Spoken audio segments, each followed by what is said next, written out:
Students of 8th class, this is the chapter number 8 and the chapter name is Be Wordsworth.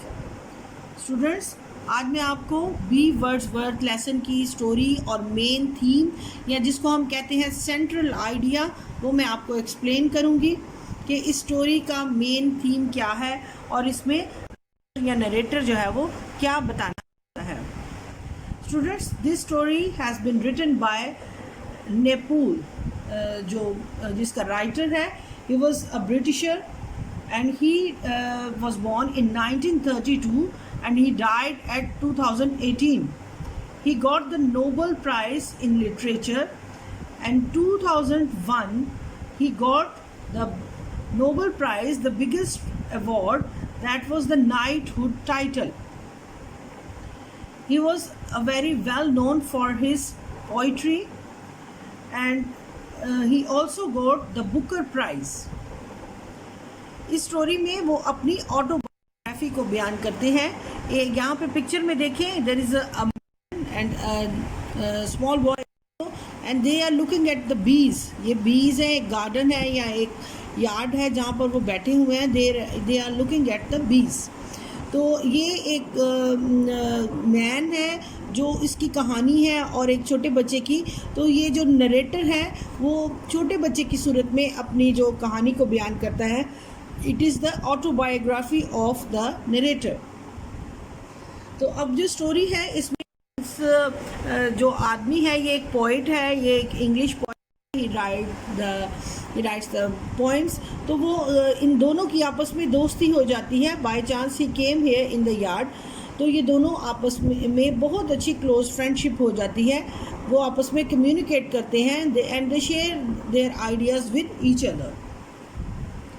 तो यहाँ पर ये जो आदमी है ये इसकी इंग्लिश जो है वो बताता है कि बहुत अच्छी है. तो अचानक इस यार्ड में आता है तो वो लड़का पूछता है कि आप क्यों आए हैं. बताता है कि मैं बीज को देखने आया हूँ. तो अब ये नॉर्मली तो कोई भी बीज को इतना नोटिस नहीं करता, लेकिन यहाँ पर जो है बताया गया कि ही वॉज अ पोइट. तो वो हर नेचर को या बर्ड्स को सारे जो भी नेचर की चीज़ें हैं उनको बहुत अच्छे तरीके से ऑब्ज़र्व करता है और उनको एक्सप्लेन करता है. तो थोड़ी सी कन्वर्सेशन के बाद जो है वो अपनी मम्मा को भी बताता है कि देयर इज़ अ मैन. वो उनसे पूछते हैं कि वो कौन है. तो वो एक मदरहुड के ऊपर उसने एक पोइम लिखी है and he wants to share it with 4 saints. तो वो अपनी पोइम को जो है वो कहता है कि मैं 4 सेंट्स में ये आपको दे सकता हूँ. तो उसकी मदर कहती है कि इट्स वेरी यूजलेस थिंग कि तुम उसके साथ बातें मत करो बल्कि उसे यहाँ से भेज दो. सो ही डिड दिस. इसी तरह नेक्स्ट पेज पे जो स्टोरी है वो भी मैं आपको एक्सप्लेन करती हूँ.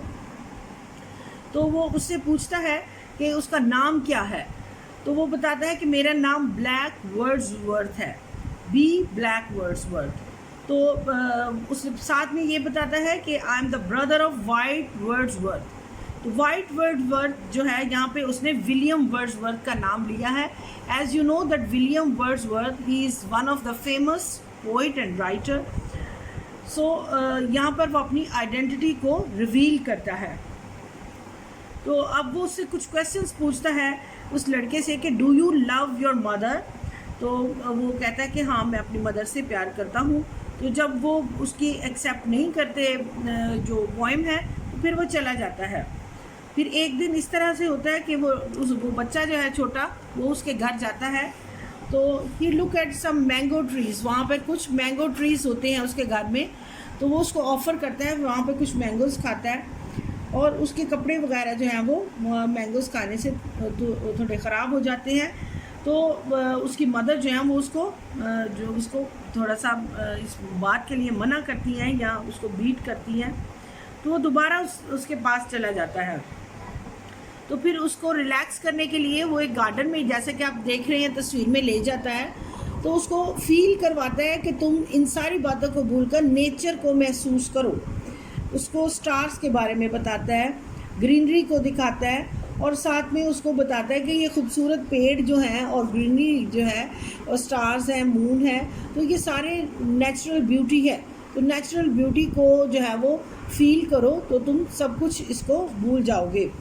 तो ये यहाँ पे बताया गया है कि किस तरह से एक पोइट का जो विजन है या चीज़ों को देखने का या परखने का वो एक आम इंसान से डिफरेंट होता है। तो यहाँ पर आगे जो स्टोरी है उसमें वो उसको बताता है कि मैं आपको एक कहानी बताता हूँ जिसमें एक फ़ीमेल पोइट होती है और एक मेल पोइट, और वो दोनों जो हैं वो चाहते हैं कि they want to live together. तो वो जो फीमेल पोइटेस होती है वो नेचुरल चीज़ों को पसंद करती है, बट शी डाइड। तो अनफॉर्चुनेटली जब वो मर जाती है तो उसके बाद उसका जो हस्बैंड है वो नेचर को प्रमोट करता है और उसके ऊपर पॉइंट्स लिखता है। तो जो छोटा बच्चा होता है वो उसको समझ आता है कि ये अपनी कहानी बता रहा है। तो नेक्स्ट टाइम जब उनकी मुलाकात होती है तो वो जो ओल्ड मैन है वो अब जो है वो थोड़ा बुजुर्ग भी हो चुका है और अब वो बेड पे होता है, और जब वो छोटा बच्चा जाता है तो उसके साथ अटैच होता है।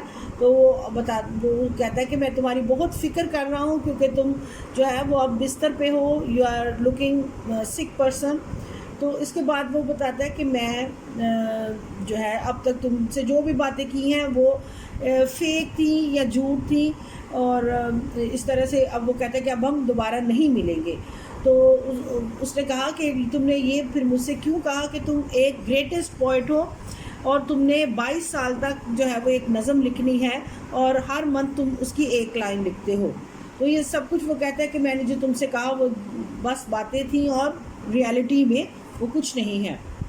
तो कुछ देर बाद जो है वो चला जाता है, लेकिन बाद में वो देखता है कुछ अरसे के बाद कि वो जो ओल्ड मैन है उसका घर भी वहाँ पे नहीं होता, तो वहाँ पे बड़ी बड़ी इमारतें होती हैं। तो the whole situation is different.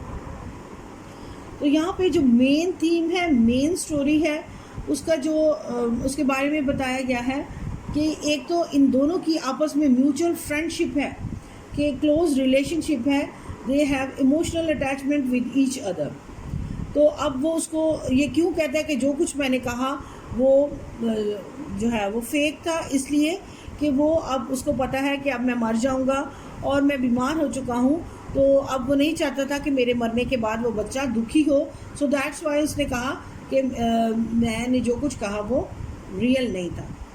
तो यहाँ पर राइटर हमें इस स्टोरी के ज़रिए बताना चाहता है कि एप्रिसिएशन ऑफ नेचर जो है that's most important in front of eyes of the poet. एक पोइट जो है वो नेचर को, चाहे वो पहाड़ हो, दरिया हो, एक खेत हो, खलियान हो, या फिर बाग हो, बागात हो, तो वो उसको बहुत खूबसूरती से और उसमें पेनिट्रेट करता है और उन चीज़ों को वो ऑब्ज़र्व करता है जो शायद आम इंसान नहीं कर सकते। तो this is the appreciation of nature and natural beauty. तो ह्यूमन बींग्स के बारे में बताया गया है। तो दो ह्यूमन बींग्स की बहुत सारी ड्रीम्स होती हैं, बहुत सारी उनकी लाइफ में पैशंस होते हैं, एम्बिशंस होते हैं, लेकिन जो वो उम्र के बाद वो ओल्ड पीरियड में आ जाते हैं तो दे हैव टू गो। तो डेथ जो है एक रियलिटी है, तो human beings have to meet the death. तो जब उसका एंड हो जाता है तो all his ambitions, all his desires and worries they come to an end, तो वो भी साथ ही ख़त्म हो जाती हैं। एक तो ये रियलिटी भी बयान की गई है और दूसरे जो है वो नेचर ब्यूटी जो है वो बताई गई है कि nature has lot of blessing for all the human beings. So that's all students for the this was all for this video, and the next video I will do the exercise and question answers for you. Take care, bye bye.